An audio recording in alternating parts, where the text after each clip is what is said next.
Hello सभी YouTube family को मेरा प्रणाम और छोटों को ढेर सारा प्यार। कहते हैं ना, धन गया आ जाएगा, सेहत गई थोड़े दिन में वो भी आ जाएगी, लेकिन चरित्र गया ना, वो कभी नहीं आता है। हमारे गांव में एक बच्चा था, वो चोरी करता था। पुलिस भी कई बार ले गई, बाद में उसने चोरी भी छोड़ दी। लेकिन कहते हैं ना, आज वो शरीर से भी नहीं है, लेकिन जो बद्दुआ, जो दाग लगा, उसके बच्चों को बोला जाता है कि अरे वो चोर था ना, बाप ही चोर था। तो अगर जरा सी बच्चे की गलती निकली तो बाप तक जाती है, बाप था ना चोर, इसलिए बच्चा ऐसा है। जबकि बच्चे बहुत अच्छे हैं, लेकिन कहते हैं कि चरित्र, अपने चरित्र को इतना संभाल के रखना चाहिए कि उस पे दाग न लगने पाए। सफ़ेद कपड़ा होता है, पूरा कपड़ा कोई पहना हो, ड्रेस, शर्ट, टी शर्ट, अगर एक काली बिंदी है ना, सबकी नज़र उसी पे जाती है। और ये मानव जन्म तो ऐसा है कि इसमें कितनी भी हम वो कर लें, अपना बुद्धि लगा लें, विवेक लगा लें, फिर भी कहीं न कहीं से कोई न कोई छींटा कसी तो हो ही जाती है। तो कुछ चीज़ें ऐसी होती हैं जिस पे हमें बहुत ध्यान देना चाहिए, जैसे चरित्र। अपने बच्चों को बचपन से चरित्र बेदाग रखने की परवरिश देनी चाहिए, क्योंकि कहते हैं कि स्कूल में भी एक छोटी सी पेंसिल भी बच्चे ने चुरा लिया ना, तो टीचर को याद रहता है कि ये बच्चा तो फर्स्ट में पेंसिल चुराया था। अपने बच्चे अगर घर में कुछ ला रहे हैं, पूछो कहाँ से आया, क्यों आया। मेरे साथ भी दो एक बार हुआ, मेरे बच्चों की बुक आ गई, पेंसिल आ गई, टिफ़िन आ गया, गलती से आ गया, दूसरे दिन वापस करा दो। और मेरे साथ खुद, मैं 10वीं में पढ़ती थी, तो ऐसा हुआ था एक बार कि किसी फ्रेंड की टिफ़िन में लेके आ गई थी घर में, और मैं कई दिन गई नहीं स्कूल। और मज़े की बात यह है कि फिर मैं थोड़े दिनों घर में टिफ़िन भूल भी गई, और 1 महीने बाद में गई और उसी टिफ़िन में खाना लेके गई। मुझे मालूम था मेरी क्लास की किसी बच्ची का है, मैं गर्ल्स कॉलेज में थी। तो मेरी वो फ्रेंड ने बोला, इंदु ये तो मेरा टिफ़िन है। तो बोली हाँ, बहुत दिन तक कोई पूछा नहीं और मैंने भी ध्यान नहीं दिया। बोली आज लेके जाती हूँ, जिसका होगा खुद पहचान लेगा। क्योंकि हम लोग के 10th में एक कपट होता था और हम लोग सब अपना अपना टिफ़िन ले जाके उसी में रखते थे। तो उसने भी अपना टिफ़िन रखा था, तो पहचान गई। चरित्र इतना पावरफुल होता है ना, इतना पावरफुल होता है कि उसको ज़िंदगी भर संभालने में हमें ज़िंदगी लग जाती है। कहते हैं कि एक साधु थे और बहुत हरि कीर्तन करते थे, और उनके ही एक वेश्या थी, वेश्या मतलब नाचने गाने वाली। तो वो साधु से पता नहीं उनको क्यों चिढ़ती, क्योंकि साधु जी एक बात बोलते थे, कुछ भी करो लेकिन शाम को जो हमारा सत्संग होता है ना, प्रवचन, आ जाया करो। तो चिढ़ जाती थी कि मुझे क्यों बुलाते हैं, क्योंकि शाम को ही तो मेरा भी धंधा चलता है। तो एक दिन वो अपने कुत्ते को टहला रही थी, और बुजुर्ग हो गए थे, ऋषि जी बैठे थे जंगल में ही।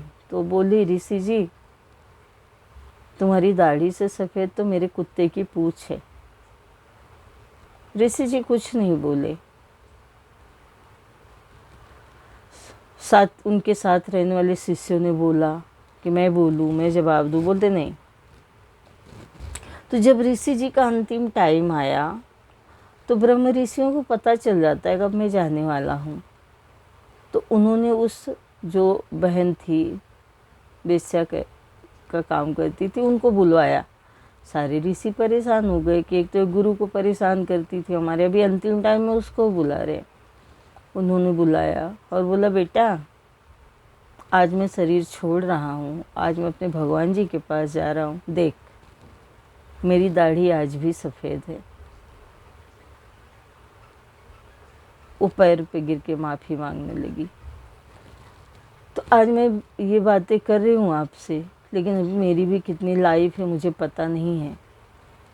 लेकिन कहते हैं कि सब गया वापस आ जाता है। जैसे मैंने बोला कि धन गया, थोड़े दिन में कमाओ वापस आ जाएगा, सेहत गई अच्छा खाओ पियो वापस आएगा, लेकिन एक बार चरित्र गया ना, तो हम कितने भी अच्छे हो जाएं वो दाग हमारा नहीं जाता है।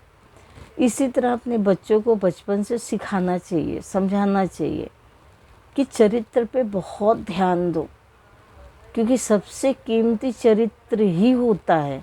आप देखो आज पूरी दुनिया में 4 युग बीत रहे, हमारे सनातन संस्कृति 4 युगों की तो अपने को पता है। विभीषण ने अपने भाई की सिर्फ एक राज बताया कि उनके नाभि में अमृत है। कोई अपने भाई का नाम विभीषण नहीं रखता है, जबकि बहुत परम भक्त थे भगवान के, लेकिन उन्होंने अपने भाई से द्रोह किया।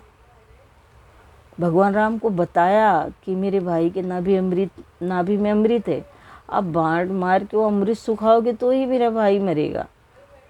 इस छोटी सी बात ने विभीषण को आज तक, यहाँ तक कि चिरंजीवी भी हैं, कहते हैं कि उनको भगवान ने आशीर्वाद दिया है कि तुम अमर रहोगे सशरीर।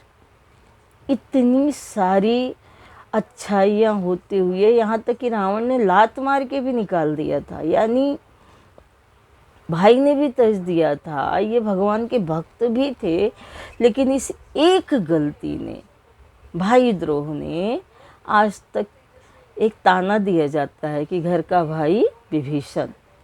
अगर कोई भाई गलत रास्ते पे निकल जाता है, भाइयों के खिलाफ हो जाता है, तो बोला जाता है घर का भाई विभीषण। ये है चरित्र। अपने चरित्र पे औरतों को भी बोला जाता है। अब हमारे यहाँ पुराने ज़माने में कहते थे कि जब बेटी की शादी होती है ना, तो हमारे पापा बताते थे कि बेटी की शादी में, जिस घर में शादी देखने जाते थे, उसकी माँ का मायका और उसके दादी के मायके में खबर ली जाती थी, वहाँ का परिवार कैसा है।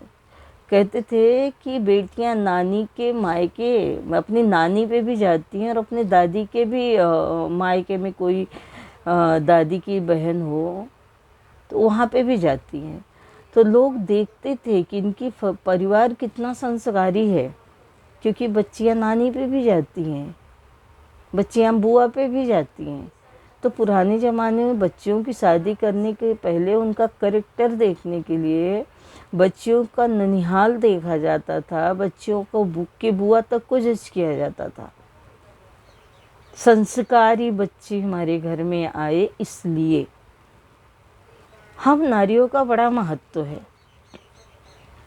क्योंकि परवरिश भी हमारे हाथ में है, खानदान की इज्जत भी हमारे हाथ में है, और संस्कार भी हमारे हाथ में है। अगर एक अच्छी नारी चाहे तो अपने बच्चों के साथ साथ कई घरों को उज्जवल करती है, और एक नारी चाहे तो शूर्पणखा के जैसे अपने भाई का पूरा परिवार सत्यानाश करा सकती है। भगवान राम और लक्ष्मण जैसे को बाण उठाने पे मजबूर कर सकती है। तो आओ दोस्तों, आज हम यही प्रण करें, हम भारतवासी हैं, हमारी संस्कृति में ही ये सब रचा बसा है। मैं कल एक वीडियो देख रही थी कि अमेरिकन हिंदुस्तानी कल्चर अपना रहे हैं, उनके कपड़े बढ़ रहे हैं, औरतें साड़ियों में आ रही हैं, राम धुन कर रही हैं, साड़ियों को इतनी पहन के लोग इतना प्राउड फील करती हैं, और हमारे हिंदुस्तान के बच्चियों के कपड़े छोटे होते जा रहे हैं। मर्यादित कपड़े पहनना है, छोटे से मेरा कुछ मतलब नहीं है, अपना अपना जीने का ढंग जीना चाहिए, लेकिन मर्यादा में, अपने संस्कारों को बचाते हुए, अपनी इज्जत को संभालते हुए, क्योंकि हमारे जैसे करोड़ों आते हैं, करोड़ों इस धरती पे चले जाते हैं, लेकिन एग्जाम्पल कोई कोई बनता है। तो बस आज का वीडियो इतना ही। आप प्यार दिया करो, अच्छा लगे तो तारीफ़ भी किया करो, बुरा लगे तो नाम वो मेरी कमियां भी बताया करो, क्योंकि आपसे बात करने का मेरा मन करता है। तो सबको मेरा लव यू, बाय बाय।